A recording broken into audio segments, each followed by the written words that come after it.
नमस्कार दोस्तों, बहुत बहुत स्वागत करता हूं आप सभी का एक और नई वीडियो के अंदर। टाइटल और थंबनेल देख के आप सभी को पता चल गया होगा। आज की वीडियो में हम बात करने वाले हैं सेमेस्टर 2 के upcoming examination and title of the examination is finance for everyone. एक ऐसा सब्जेक्ट जिसके लिए मेरे को मैक्सिमम कमेंट देखने को मिले। आप सभी ने कहा कि सर फाइनेंस फॉर एवरीवन के लिए हमें तमाम इंपॉर्टेंट क्वेश्चंस प्रोवाइड कर दीजिए सेमेस्टर 2 के लिए, ताकि हम उनको प्रिपेयर करके जा सके और एग्जामिनेशन के अंदर फोड़ के आ सके। तो उम्मीद करता हूं ये वीडियो आप सभी के लिए काफी हेल्पफुल होगा।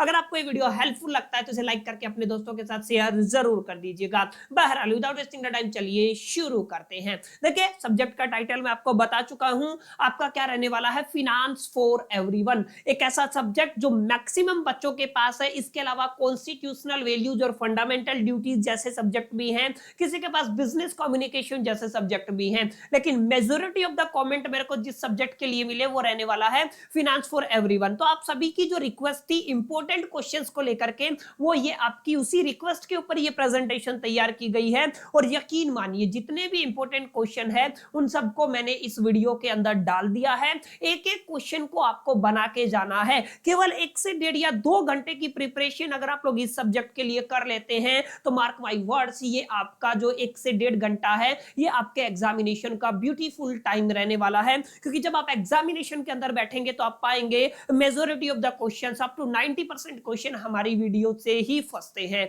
तो उम्मीद करता हूं आप लोग एक एक क्वेश्चन को नोट करेंगे, एक एक क्वेश्चन को बना के जाएंगे और फाइनल एग्जामिनेशन के अंदर फोड़ के आएंगे। अब बात करते हैं, एक एक क्वेश्चन को डिस्कस कर लेते हैं जो इंपॉर्टेंट है आपके एग्जामिनेशन के लिहाज से, आपके एग्जामिनेशन के पॉइंट ऑफ व्यू से। देखिए, सबसे पहला क्वेश्चन माय डियर फ्रेंड्स यहाँ पे क्या रहने वाला है। सबसे पहला क्वेश्चन रहने वाला है, हमें एक्सप्लेन करना है फाइनेंशियल लिटरेसी का क्या मीनिंग होता है, फाइनेंशियल लिटरेसी के क्या क्या स्कोप रहने वाले हैं और इसकी इंपॉर्टेंस क्या रहने वाली है। 3 सवाल एक साथ, 3 क्वेश्चन एक साथ पूछेगा एग्जामिनर, या इंडिविजुअल क्वेश्चन भी आ सकता है कि आपको बताना है फाइनेंशियल लिटरेसी का क्या मीनिंग होता है, उसके स्कोप्स क्या रहने वाले हैं और उसकी इंपॉर्टेंस क्या रहने वाली है। बहुत बहुत ज्यादा एक्सपेक्टेड, बहुत बहुत ज्यादा रिपीटेड और मोस्ट इंपॉर्टेंट क्वेश्चन ये आपका रहने वाला है। तो पहला क्वेश्चन आई होप कि आप लोगों ने नोट कर लिया होगा।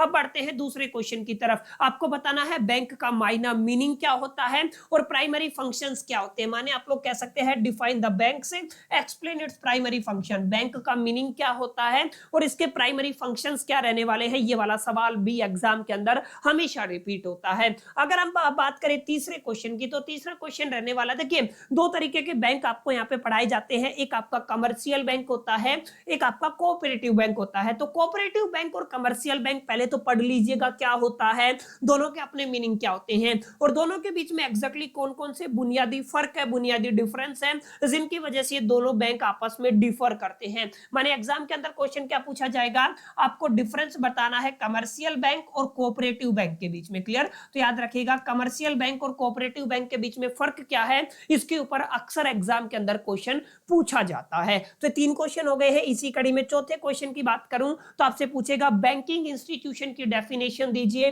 बैंकिंग इंस्टीट्यूशन की इंपॉर्टेंस बताइए, बैंकिंग इंस्टीट्यूशन की नीड बताइए, उसके स्कोप क्या रहने वाले, यानी कि जितनी भी इंफॉर्मेशन आप लोग कलेक्ट कर सकते हैं कौन से आर्टिकल से रिलेटेड, बैंकिंग इंश्योरेंस से रिलेटेड, सॉरी बैंकिंग इंस्टीट्यूशन से रिलेटेड कलेक्ट कर लीजिएगा। अक्सर एग्जाम में देखा गया है बैंकिंग इंस्टीट्यूशन से अक्सर एग्जाम में क्वेश्चन आता ही आता है। तो ये जो बैंकिंग इंस्टीट्यूशन वाला आर्टिकल है ये भी बहुत बहुत ज्यादा इंपॉर्टेंट हो जाता है आपके एग्जामिनेशन के लिहाज से। अगला क्वेश्चन रहने वाला है, आपको डिफाइन करना है 5C अप्रोच। देखिए बहुत इंपॉर्टेंट रहने वाली है ये 5C अप्रोच। अगर आप इसको करके जाते हैं इसके मैक्सिमम चांस है एग्जाम में आने के, आपको पूछेगा कि 5C अप्रोच को डिटेल में समझाइए। अगला क्वेश्चन रहेगा, आपको बताना है मोबाइल ऐप की इंपॉर्टेंस क्या रहने वाली है। आई थिंक ये एक ऐसा सवाल है जिसको आज के टाइम में, we are living in the 21st century, this is the 4th industrial revolution and this is the age of information. और इस तरीके के टाइम पीरियड के अंदर अगर आपसे कोई मोबाइल ऐप के बारे में पूछता है तो ये जस्ट किडिंग, ये मजाक है, ठीक है। और अगर आप लोग उसको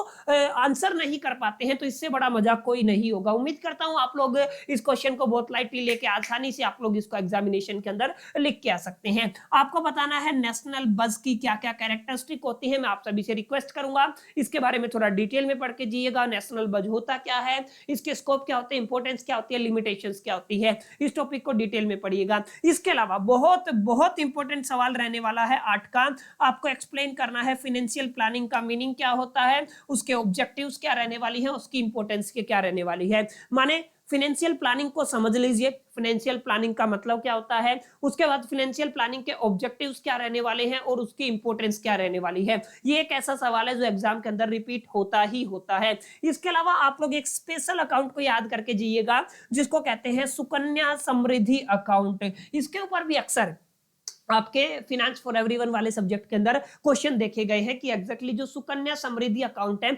उसके ऊपर अक्सर आपको सवाल देखने को मिलता है। तो ये वाला इंपॉर्टेंट काफी अकाउंट है, इसको भी आप लोग जरूर कर लीजिएगा। इसके अलावा इंडियन पोस्टल ऑर्डर को भी जरूर पढ़ लीजिएगा, काफी आसान सा टॉपिक, आप सभी को पता होगा इंडियन पोस्टल ऑर्डर क्या होता है, इसके ऊपर भी क्वेश्चन पूछा जाता है। इसके अलावा इंश्योरेंस को तो करके ही जाइएगा, उसकी कैरेक्टरिस्टिक को, उसकी इंपॉर्टेंस को, उसके स्कोप को जरूर अंडरस्टैंड कर लीजिएगा। और जो आपका LIC जिसका फुल फॉर्म होता है लाइफ इंश्योरेंस कॉर्पोरेशन, ठीक है, जो आप लोग कई बच्चे इसको कंपनी भी कहते हैं लेकिन असल जो फुल फॉर्म होता है लाइफ इंश्योरेंस कॉर्पोरेशन। तो ये आपका उसके ऊपर क्वेश्चन रहने वाला है। LIC से अक्सर एक क्वेश्चन आपके इस पेपर के अंदर आता ही आता है। तो उम्मीद करता हूं ये 12 क्वेश्चन आपको समझ में आ गए होंगे, यहां से आप लोग जरूर तैयार कर लेंगे। इसके अलावा कुछ और क्वेश्चन है, आपको जो पेंशन प्लान है उनके अंदर कोई 3 पेंशन प्लान को डिटेल में एक्सप्लेन करना है। पेंशन प्लान होता क्या है, कितने तरीके के पेंशन प्लान है, केवल 3 आपसे पूछे जाएंगे, मैक्स टू मैक्स 3 पूछे जाएंगे। तो मैं उम्मीद करता हूं आप लोग 4 कर लीजिएगा एग्जामिनेशन के लिहाज से, या 3 ही कर लीजिए, चलो 3 ही सिलेबस में होंगे तो 3 आप लोग कर लीजिएगा। 3 पेंशन प्लान को अगर आप लोग कर लेते हैं तो आपका एक इंपॉर्टेंट क्वेश्चन अच्छे से तैयार हो जाएगा। इसके अलावा आपको बताना है principal steps of the public issue, public issues के क्या क्या प्रिंसिपल स्टेप रहने वाले हैं। इसके अलावा सवाल नंबर 15 देखिए, बहुत इंपॉर्टेंट है, आपको एक्सप्लेन करना है म्यूचुअल फंड क्या होता है और उसकी अलग अलग स्कीम को, माने म्यूचुअल फंड होता क्या है और उसके अंदर कौन कौन सी अलग अलग स्कीम्स आती है। ये वाला सवाल भी अक्सर एग्जाम के अंदर आता ही आता है। इसके अलावा NSE आप सभी इस शब्द से वाकिफ होंगे, नेशनल स्टॉक एक्सचेंज का क्या मीनिंग है, इसका अर्थ क्या है, इसका मायना क्या है, ये वाला सवाल भी अक्सर पूछा जाता है। ये वापस से आ गया, इंश्योरेंस का क्या मतलब है, उसकी कैरेक्टरिस्टिक का क्या मतलब है और उसके आपको बताना है इंश्योरेंस की कैरेक्टरिस्टिक, स्कोप, इंपॉर्टेंस, ये तमाम चीजें बतानी है। इंश्योरेंस इससे पहले भी हम लोग बात कर चुके हैं, ये वाला क्वेश्चन रिपीट हुआ है तो मेक श्योर करके आप लोग ध्यान रखिएगा। 11 का क्वेश्चन और आपका 17 का क्वेश्चन सेम रहने वाला है। अब बात करते हैं 18 के क्वेश्चन की। आपको बताना है सेकेंडरी और नॉन बैंकिंग फंक्शन किसके, बैंक के। बैंक का सेकेंडरी फंक्शन क्या होता है, प्राइमरी फंक्शन क्या होता है और नॉन बैंकिंग फंक्शन क्या होता है, इस चीज को आपको यहाँ पे एक्सप्लेन करना है। आगे आपको एक्सप्लेन करना है utility service provided by A commercial bank, जो भी कमर्शियल बैंक है वो जो यूटिलिटी सर्विस प्रोवाइड करते हैं उस यूटिलिटी सर्विस के ऊपर आपको कमेंट करना है, टिप्पणी करनी है। काफी अहम क्वेश्चन ये भी रहता है। इसके अलावा बात करते हैं different kind of insurance companies के बारे में। क्लियर, आपको बताना है कौन कौन सी अलग अलग कंपनीज है जो आपके इंश्योरेंस सेक्टर के अंदर काम करती है। इंडिया की स्पेसिफिकली बात कर रहे हैं, आपको एक्सप्लेन करना है LIC लाइफ इंश्योरेंस कॉर्पोरेशन और जनरल इंश्योरेंस कंपनीज के फंक्शन को डिटेल में समझाना है। देखिए 2 क्वेश्चन एक साथ पूछे गए हैं, कितने टाइप की इंश्योरेंस कंपनीज है उनको एक्सप्लेन करना है, प्लस में 2 के बीच में डिफरेंस करना है, जनरल कमर्शियल कंपनीज के बीच में और LIC के बीच में क्या क्या फर्क होता है। ये सवाल अक्सर एग्जाम के अंदर आ जाता है। इसके अलावा why the knowledge of financial literacy is essential, वही पहले वाला क्वेश्चन ही है, फाइनेंशियल लिटरेसी एसेंशियल क्यों है, ये भी रिपीट हुआ है। और इसकी स्किल्स को आपको यानी कि फाइनेंशियल स्किल्स को एक्सप्लेन करना है। तो कहीं ना कहीं 20 का क्वेश्चन एक से रिजेंबल होता आंसर रहेगा, तो इसको भी आप लोग ख्याल में रखिएगा। इसके अलावा 4 क्वेश्चन और दे रहा हूं आपको। अगर आप लोग केवल ये 24 क्वेश्चन कर लेते हैं तो एग्जाम के अंदर आप लोग ये मान के चल सकते हैं 90% आपका इस वीडियो से रहेगा, 90% क्वेश्चन इसी वीडियो से आएंगे। क्लियर, चलिए अगले क्वेश्चन की तरफ बढ़ते हैं। फाइनेंशियल इंस्टीट्यूशंस क्या होते हैं और उनके फंक्शंस और इंपॉर्टेंस को लिखना है। ये सवाल भी आपका काफी बार रिपीट हो चुका है, माने काफी ऐसे सवाल हैं जो 2-2 बार प्रेजेंटेशन के अंदर है, बस उनको थोड़ा ट्विस्ट किया हुआ है। ठीक है, क्वेश्चन वही है तो आंसर ऑब्वियस सी बात है वही रहेगा, बस उसकी फॉर्म को बदल दिया गया है। आगे आप देखिए क्या लिखा हुआ है, discuss the features of Bombay stock exchange, यानी कि आपका क्या है, एक आपका NSE था यानी कि नेशनल स्टॉक एक्सचेंज था, और यहाँ पे क्या पूछा गया है, बॉम्बे स्टॉक एक्सचेंज। ठीक है, BSE आप लोग बोल सकते हैं। इसके ऊपर आपको कमेंट करना है और आपको बताना है रिस्क का क्या मायना होता है, और लास्ट एंड फाइनल क्वेश्चन क्या है, शेयर क्या होता है। और 2 तरीके के शेयर होते हैं, आप सभी ने कॉर्पोरेट अकाउंटिंग के अंदर भी पढ़ा होगा, कंपनी लॉ के अंदर भी मैंने पढ़ाया था, आपका इक्विटी शेयर और प्रेफरेंस शेयर। ठीक है, तो आपके इन दोनों के बीच में फर्क समझाना है। क्लियर, तो ये आपके काफी ऐसे क्वेश्चन है, ले दे के मैं कहूंगा